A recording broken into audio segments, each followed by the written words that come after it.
चार कोरी ननद की काली भाभी। एक समय की बात है, एक सुंदर से गांव में रहती थी मधुमती। आज उसके बेटे की शादी थी और वो बड़े प्यार से अपनी प्यारी बहू सितारा का गृह प्रवेश करा रही थी। वो बहुत खुश थी, पर सितारा थोड़ी परेशान थी। अरे, मैं तो देख रही हूँ मेरी चार ननंदे मेरे गृह प्रवेश के रस्म में भी नहीं आई। क्या हो गया है? मुझसे कुछ गलती तो नहीं हो गया? देख रही हूँ जब से सगाई हुई है तब से वो लोग मुझसे बात ही नहीं कर रहे हैं। पर अच्छा ठीक है, अब माँ जी से पूछना अच्छा नहीं रहेगा। चुप रहती हूँ, इतना सारे मेहमान हैं, आसपास कहीं मुझे वो दिखाई भी नहीं देती हैं। पता नहीं क्या हुआ था, पर सितारा की चार नंदे मल्लिका, सारा, सुहाना और चंद्रमा शादी की कोई भी रस्म में शामिल नहीं हो रही थी। ये सोच कर सितारा थोड़ी परेशान हो गई थी। परेशान सितारा कुछ देर बाद अपनी सासू माँ को देखती है और उनसे पूछने लगती है, माँ जी, बहुत सारे मेहमान थे इसलिए मैंने आपसे बात करना ठीक नहीं समझा। माँ जी, मैं देख रही हूँ कब से मल्लिका, सारा, सुहाना और चंद्रमा मुझे दिखाई ही नहीं दे रही है। न शादी की कोई भी रस्म में वो लोग थे। माँ जी, क्या हुआ? वो लोग कहीं मुझसे नाराज़ तो नहीं है ना? अरे नहीं नहीं बेटी, ऐसी कोई बात नहीं है। इतने सारे मेहमान आए हैं, शादी का माहौल है। कहीं पर किसी के साथ गप्पे लड़ा रही होंगी या घूम रही होंगी। तुम ये सब ना सोचो, जाओ आराम कर लो। सुबह उठकर तुम्हें पहली रसोई भी बनाना है कि नहीं? हाँ माँ जी, ठीक है माँ जी। माँ जी, आप मुझे बता दीजिएगा घर में किसको क्या पसंद है, मैं सबके मनपसंद का कुछ ना कुछ बनाऊंगी। अरे हाँ बेटी, हाँ, मुझे पता है तुम्हें रसोई करना बहुत पसंद है, खाना तुम बहुत अच्छा बनाती हो। हाँ, मुझे तो मास्टर शेफ बहू मिल गई है, मैं बहुत खुश हूँ बेटी। मुझे अच्छा अच्छा खाना बहुत पसंद है और इस घर में सबको। अब तो मज़ा आ जाएगा। ठीक है बेटी, ठीक है, तुम जाओ आराम करो, ज़्यादा आप सोच विचार ना करो। आज तुम्हारी शादी हुई है, खुशी खुशी से रहो। अच्छा, मैं चलती हूँ, सुबह तुम्हें बता दूँगी। अब मधुमती बात को टाल देती है। उसके चेहरे पर भी परेशानी थी। ये देखकर सितारा और भी परेशान हो जाती है, पर वो अपनी सासू माँ से और कुछ भी नहीं पूछती है। और इस तरह सुबह हो जाती है। सुबह सुबह सितारा रसोई घर में आ जाती है। मैंने तो माँ जी से पूछ लिया है कि सबके मनपसंद का खाना क्या है। आज मैं सबके मनपसंद का खाना बनाऊंगी। मेरी चार नंदों को मीठा बहुत पसंद है और सासू माँ ने मुझे बोल भी दिया है कि किसको कौन सा मीठा पसंद है। मैं सबके मनपसंद का बनाऊंगी। मल्लिका के लिए गाजर का हलवा, सारा के लिए रसगुल्ला और सुहाना के लिए सूजी का हलवा और चंद्रमा के लिए खीर। मैं जल्दी से बना देती हूँ, मुझे तो खाना बनाना बहुत पसंद है। वो आराम से खाना बना रही थी, तभी वहाँ पर आ जाती है मधुमती। अरे बेटी, क्या खुशबू आ रही है, आज तो मज़ा आ जाएगा। सच में बेटी, मैं बहुत ही भाग्यशाली हूँ। माँ जी, मैं भी बहुत भाग्यशाली हूँ। माँ जी, मैंने सबका मनपसंद का खाना बना दिया है, बस मीठा बना रही हूँ, चार ननंदों का मनपसंद का मीठा। माँ जी, मेरी चार नंदे क्या देर से उठती है? अरे नहीं नहीं बेटी, वो देर से नहीं उठती, सुबह जल्दी उठ जाती हैं। उनका 3 डांस क्लास जो होता है, उन्हें नृत्य बहुत पसंद है ना। क्या माँ जी, नृत्य पसंद है? नृत्य तो मुझे भी बहुत पसंद है, मैंने ओडिसी सीखा है। अरे बेटी, ओडिसी बहुत ही अच्छा नृत्य है। हाँ, हमारा पारंपरिक नृत्य। मेरी 4 बेटियां भी हमारा पारंपरिक नृत्य सीख रही हैं, क्लासिकल डांसेस, कथकली, कुचिपुड़ी और मणिपुरी। माँ जी, बहुत अच्छा है। बहुत खुशी हुई मुझे सुनकर। बेटी, मुझे भी बहुत इच्छा थी नृत्य सीखने की। मैं कुचिपुड़ी सीखना चाहती थी, पर मेरे पिताजी बहुत गुस्से वाले थे। उन्होंने कभी मुझे अनुमति ही नहीं दी। उस ज़माने की तो बात ही अलग थी। लड़कियों को घर से बाहर निकालना अच्छा नहीं समझते थे ज़्यादातर माता पिता, और मेरी ये इच्छा अधूरी रह गई। माँ जी, इच्छा क्यों अधूरी रह गई? आप चाहे तो अभी भी सीख सकती हैं। अब कौन सा बहुत ज़्यादा उम्र हो गई है आपकी? अरे बेटी, अब इस उम्र में मैं कुचिपुड़ी सीखूंगी? तुम भी क्या बोलती रहती। नहीं नहीं माँ जी, मैं मजाक में थोड़ी बोल रही हूँ, मैं सच बोल रही हूँ। आजकल तो कोई कुछ भी सीख सकता है, बहुत आसान है। अरे बेटी रहने दो रहने दो। अच्छा बेटी तुम जल्दी से खाना बना दो, फिर हम खाना टेबल पर अच्छे से सुंदर से लगा देंगे, सब फिर हम मिलकर खाएंगे। हाँ माँ जी। अब बहुत अच्छे से खाना बनाती है सितारा, पर दुख की बात ये होती है कि उसकी 4 नंदे उसका बनाया हुआ खाना नहीं खाते हैं। उस दिन वो लोग बाहर से खाकर आते हैं। अरे ये सब क्या करके आ गई हो तुम लोग? हाँ, आज तुम्हें क्या पता नहीं था? भाभी तुम्हारी पहली रसोई बना रही है शादी के बाद। आज उसका पहला दिन था हमारे घर में, पहली बार उसने रसोई बनाई थी और तुम लोगों के मनपसंद का खाना बनाई थी। पर तुम लोग हाँ अब तक वो मूर्ख वाली बात पकड़ कर बैठी हो। मुझे ये बिल्कुल अच्छा नहीं लगता है। मल्लिका, सारा, सुहाना और चंद्रमा, हाँ ये क्या कर रही हो तुम लोग? हाँ माँ, हमने तो पहले ही बोल दिया था कि हमें वो काली कलोटी बिल्कुल पसंद नहीं है, पर तुम तो हमारी नहीं सुनती हो। हाँ, तुम उसे सर पे बिठाओ बहू बोलकर, पर हम उसे कभी भाभी नहीं मानेंगे। हाँ माँ, हमारा राजकुमार जैसा भाई। कर लिया शादी इस काली कलोटी से। माँ, हमने तो इतने अच्छे से आपको समझाया था कि हम एक सुंदर सी बहू, राजकुमारी जैसी बहू इस घर में लेकर आएंगे भैया के लिए। भैया ने क्या आपको बोल दिया कि मैं आप दोनों के पसंद से शादी करूँगा? माँ, तुम और पिताजी भागे भागे चले गए पिताजी के दोस्त के यहाँ और उनकी ये काली कलोटी बेटी को पसंद कर लिया और इन्हें हमारे सर पे बिठा दिया भाभी बनाकर। हम इसे कभी भाभी नहीं मानेंगे। हमारी सहेलियाँ तो इसकी फ़ोटो देखकर ही हंस रहे थे। नहीं नहीं, हमारी सहेलियाँ की भाभी कितनी सुंदर है, ये हमारी भाभी बनने के लायक नहीं है। हम इसे कभी भाभी नहीं मानेंगे माँ। अरे बाबा रे, ये क्या मूर्खतापूर्ण सोच रखा था अपने मन में। सितारा की 4 ननंद ने, चारों गोरी ननंद बहुत ही घमंडी और अहंकारी थी, ऊपर से मूर्ख भी। छी छी छी, तुम्हारी सोच सुनकर मुझे खुद पर लज्जा आ रही है। क्या मैं तुम्हें बोलूं, क्या मैं करूं? बहू के सामने मुझे शर्म आ रही है। अगर बहू को ये सब पता चला तो क्या मुंह दिखाऊंगी मैं? इतनी अच्छी बहू मिली है हमें। तुम लोगों को तो खुश होना चाहिए, बहुत ही भाग्यशाली हो। इतनी अच्छी लड़की है, उसका मन इतना सुंदर है। पर जिन लोगों के अकल पर पर्दा पड़ा हो उन्हें क्या भला दिखाई देगा। ओ, बहुत दुखी हो गई थी उस दिन मधुमती, और ये सब बातें सुन लिया था सितारा ने। सितारा बहुत ज़्यादा दुखी हो गई। अरे ये क्या बोल रही है, ये सब मेरे बारे में ऐसी सोच रख रही है। मेरा रंग, मेरा रूप को लेकर ये सब बोल रही है। रंग रूप की वजह से ऐसा व्यवहार कर रही है मेरे साथ। मैं इनकी भाभी हूँ, मैं इन्हें अपनी बहन मानती हूँ, ननंद नहीं। मेरी 4 नंदे ऐसी सोच रखती हैं मेरे बारे में। बहुत कष्ट होता है सितारा को। सितारा दिल की बहुत अच्छी थी, पर स्वाभिमानी भी थी। वो पहले थोड़ा कोशिश तो करती है उन लोगों से मेल मिलाप बढ़ाने की, पर जब देखती है कि उनकी 4 नंदे कभी उससे अच्छे से बात ही नहीं करती हैं और उसका बहुत अपमान करती रहती हैं, इस वजह से वो भी अपनी 4 नंदों से दूरी बना लेती है। इस तरह बहुत सा दिन बीत जाता है। अरे बहू, इतना अच्छा खाना बनाती हो कि हर कोई तारीफ करता है। मेरी ननंद आई थी, बहुत खुश हो रही थी, बोल रही थी कि मैं जाऊंगी और मेरी 3 बहनों को बोलूंगी, जाओ बहू के हाथ का खाना खाओ। बेटी तुम तो थक जाओगी।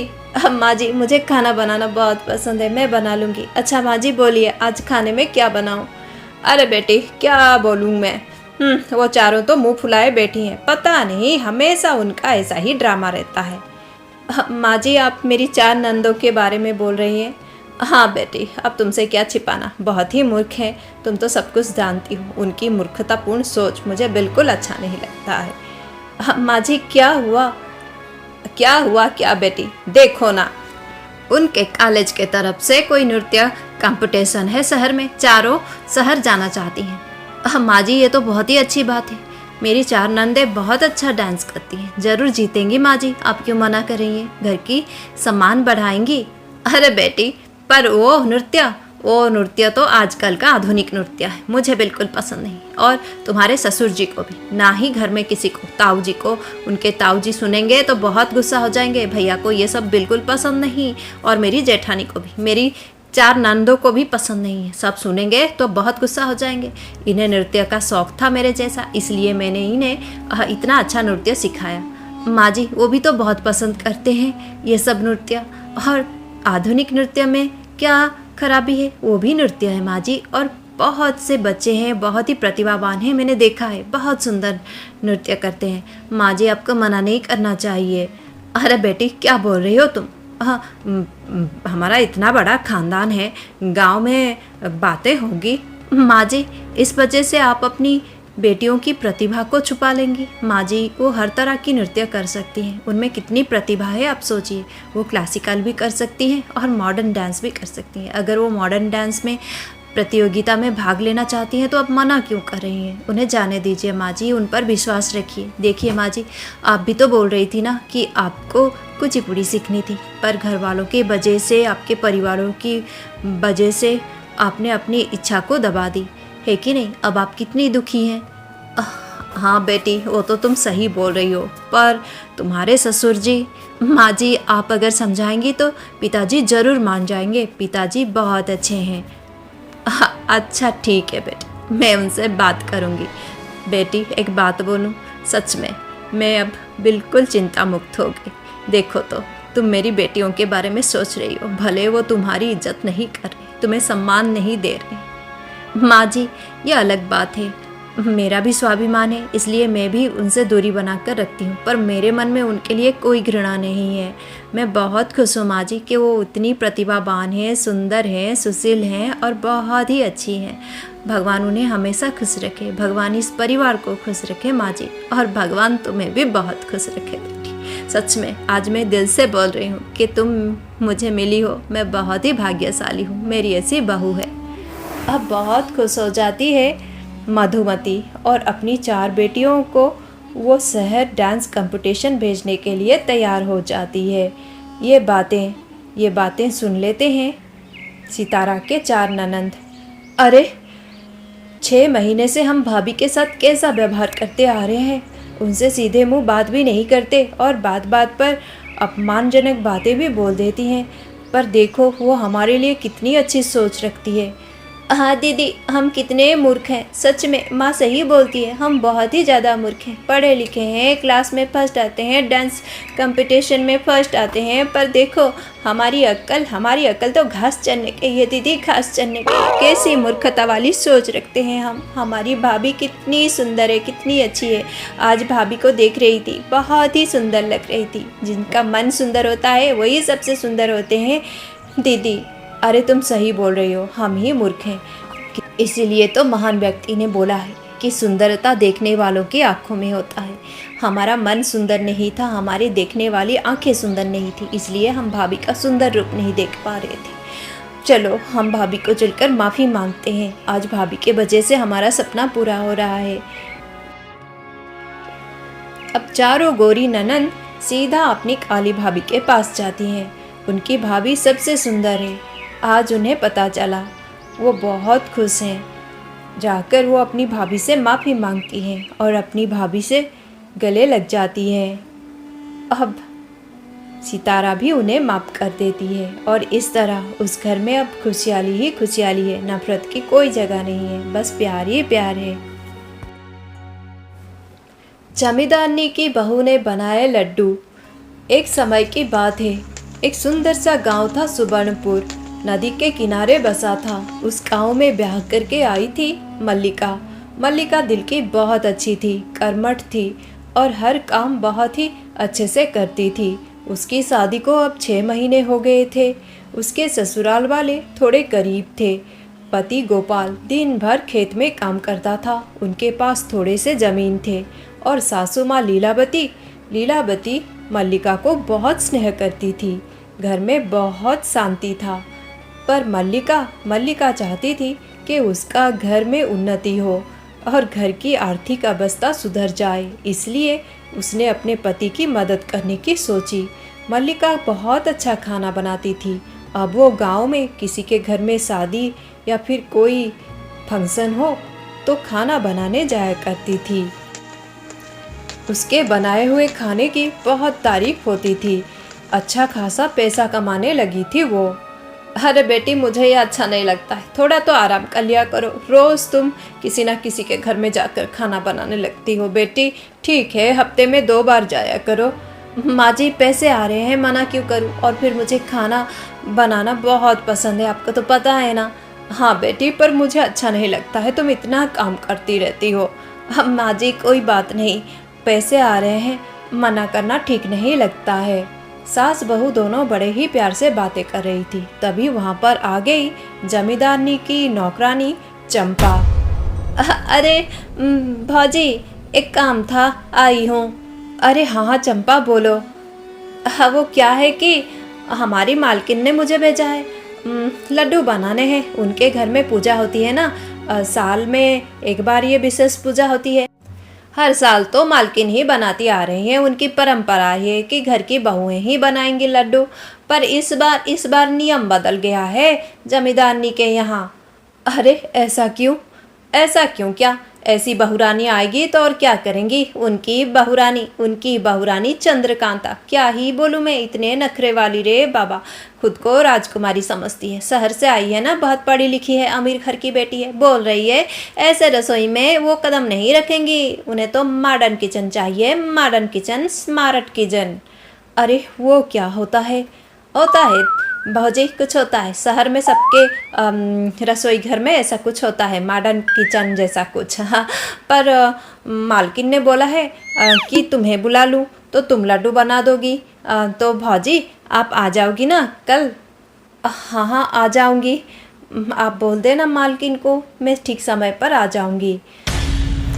अगले दिन सुबह सुबह मल्लिका जाती है जमींदारनी के यहाँ लड्डू बनाने के लिए, क्योंकि जमींदारनी के यहाँ आज विशेष पूजा है और उससे लड्डू बनाने के लिए बोला है। चलो, अब यहाँ पर मैं लड्डू बना देती हूँ। कितना सुंदर है इनका रसोई घर। ये रसोई घर में रसोई करने के लिए मना कर रही हैं जमींदारनी की बहुरानी। देखो तो, हमारा रसोई घर तो कितना छोटा है और थोड़ा टूटा फूटा भी है, पर बाद में मरम्मत कर दूंगी मैं। पर देखो, इनका रसोई घर इतना अच्छा है, फिर भी ये लोग यहाँ पर रसोई नहीं करना चाहते। मैं तो यहाँ आराम से बैठकर लड्डू बना दूंगी। बहुत खुश हो जाती है मल्लिका उनका रसोई घर देखकर, और वो लड्डू बनाने की तैयारी करती है। वहाँ पर जमींदारनी सुरेखा बहुत ही दुखी हैं, बहुत ही परेशान हैं, और गुस्से में वो अपनी बहू के कमरे में जाती हैं। माँ जी, क्या हुआ माँ जी, आप मुझे इतना क्यों सुना रही हैं? अरे बेटी, सुनाओ नहीं तो और क्या करूं? तुम्हें पता है ये जो विशेष पूजा है, हम कितने पारंपरिक तरीके से इसे करते हैं, कितने श्रद्धा से इसे करते हैं। लड्डू तो घर की बहुओं को ही बनाना चाहिए। मैं हमेशा से बनाती थी। अगर मेरे कमर में, घुटनों में दर्द ना होता, ठीक से चल फिर ना सकती, बैठ ना पाती, तो मैं ज़रूर बना देती। हाँ, लड्डू थोड़े से बनाने के लिए तुम मना कर रही हो बेटी। तुम्हें पता है हमें इस साल इस दिन रोज़ ऐसे लड्डू बनाकर कुएं के पास जाकर रखना होता है। जितना बड़ा लड्डू बनाएंगे उतनी अच्छी होगी, उतना बड़ा आशीर्वाद मिलेगा। पर तुम तो समझती ही नहीं हो।